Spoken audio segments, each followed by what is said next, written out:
Imagine a world where a single moment of courage can shatter the silence of privilege and ignite a revolution of dignity.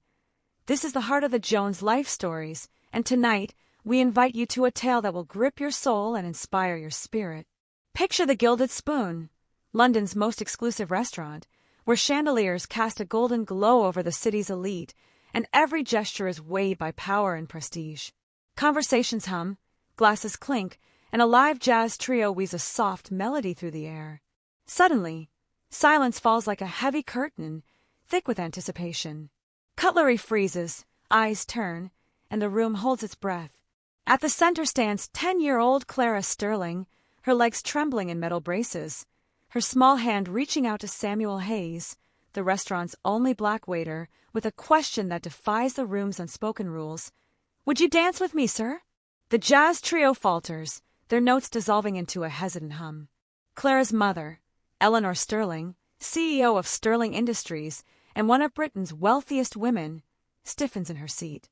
This is her first time bringing Clara into public since a devastating accident 2 years ago left her daughter partially paralyzed. "Clara, sit down," Eleanor commands, her voice low but sharp, slicing through the tension. The restaurant's manager, Isabella, snaps, "Sir, control your daughter's behavior. This is inappropriate."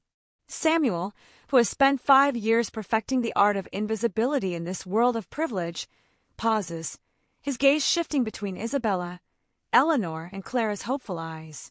He knows Eleanor's foundation once dismissed his community project, Kinetic Strides, without a second glance, deeming it unworthy of her empire's attention.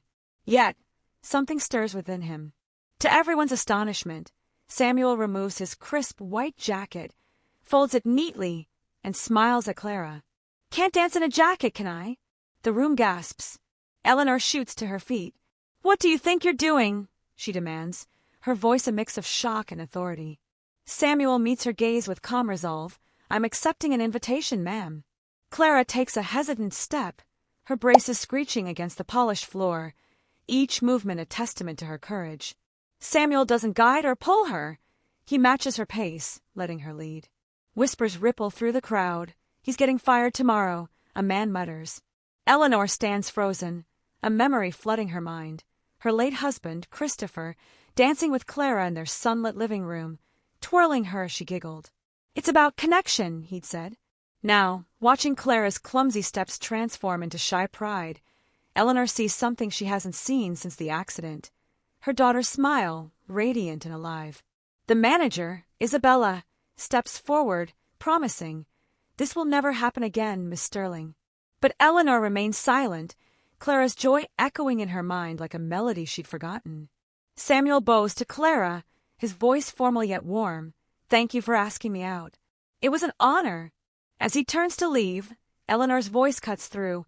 "Wait, what's your full name?" "Samuel Hayes, ma'am," he replies, standing tall. She hands him a card, her tone different now, softer but firm. "My office, tomorrow, 10 a.m. The restaurant holds its breath as Samuel accepts the card, his hand trembling slightly. Clara, her eyes bright, asks, "Mom, why did you do that?" Eleanor doesn't answer, but a storm brews in her eyes, a mix of doubt, hope, and something she can't yet name.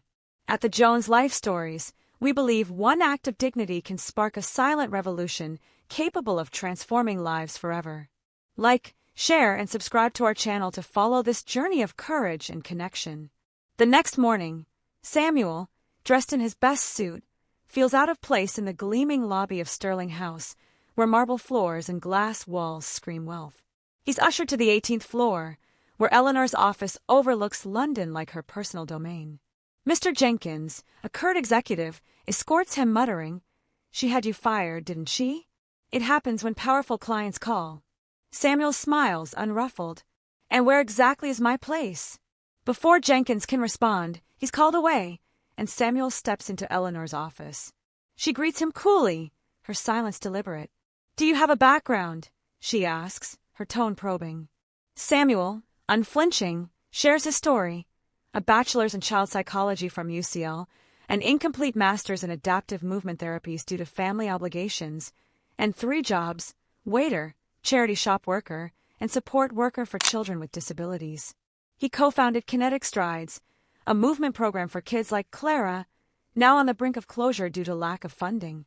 Eleanor, holding a folder with photos of his community center, reveals she's researched him. "I want you to work for me," she says, as a therapeutic companion for Clara. Samuel's eyes narrow. "I don't work for people who see my color or class before my competence," he says, recalling how her foundation dismissed his methodologies years ago. "And I don't work for those who try to buy solutions to emotional problems." He leaves a card for Kinetic Strides free classes, adding, "Clara needs space to lead her own life." Eleanor, stunned by his refusal, watches him leave. A week later, a Rolls-Royce pulls up outside the modest community center where Kinetic Strides operates. Clara steps out, her braces glinting in the sunlight, followed by Eleanor, looking out of place in tailored casual clothes. Inside, children with mobility devices practice movements under colorful handmade posters. Samuel greets them, and Clara's eyes light up, watching the other kids. "It looks chaotic," Eleanor remarks, skeptical. Samuel smiles. "There's structure. It's just not the one you recognize." He introduces Dr. Alex Mercer, a retired neuroscientist whose funding proposals Eleanor's foundation rejected 3 times. Samuel explains that Kinetic Strides integrates adaptive dance with neuroscientific principles to foster movement autonomy. Reporters arrive, unveiling the program's promising results in a newly published article.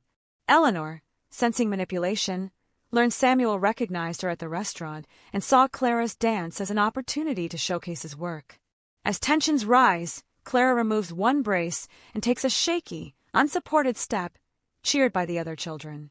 Eleanor's composed facade cracks, tears glistening as she sees her daughter not as a problem but as a complete person discovering her strength. Cornered by reporters, Eleanor faces a choice: retreat in anger or embrace the moment. "You know what's hardest for someone in my position," she tells a reporter. "Admitting when we're wrong." To everyone's shock, she announces that the Sterling Foundation will fund Kinetic Strides for 5 years and build a permanent rehabilitation center, with Samuel retaining full autonomy. "True leadership," she says, looking at Samuel, lies and following. 3 months later, bulldozers clear ground for the new Kinetic Strides Rehabilitation Center, designed with input from children and families. Clara, now using a lighter brace, progresses faster than her specialists predicted, while Eleanor, studying neuroplasticity at 50, attends board meetings and observes quietly. "I never thought you'd show up," Samuel remarks. "I never thought I'd have to learn this much," Eleanor replies, a scientific article marked with notes before her. At the center's opening, Clara leads a choreographed routine, her movements confident. Eleanor, watching from a distance, tells a reporter, "I'm proud not of what Clara's overcome, but of what she's created for others." She adds, "True leaders don't guide others down their path, but follow when shown a better way." A year later, Kinetic Strides expands to 3 cities. Samuel receives a Pediatric Rehabilitation Innovation Award, and Clara, now using a light cane on tough days, enrolls in regular school as a youth spokesperson. Eleanor, once defined by control, learns the hardest lesson: true power lies in stepping back to let others lead. But the story doesn't end here. Samuel's vision grows, with Kinetic Strides inspiring similar programs worldwide. He mentors young leaders, including Clara, who starts a blog sharing her journey, inspiring thousands. Eleanor, no longer just a CEO, becomes an advocate for accessible education, funding scholarships for children with disabilities. One evening at a community event, Clara, now 12, takes the stage to introduce Samuel, her voice steady. "He taught me to lead by letting me fall and catching me when I needed it." The crowd roars, and Eleanor, in the audience, claps, her heart full.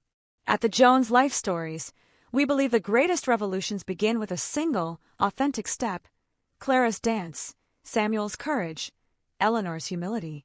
These moments remind us that transformation crosses invisible boundaries, whether between a billionaire and a waiter or a mother and her daughter.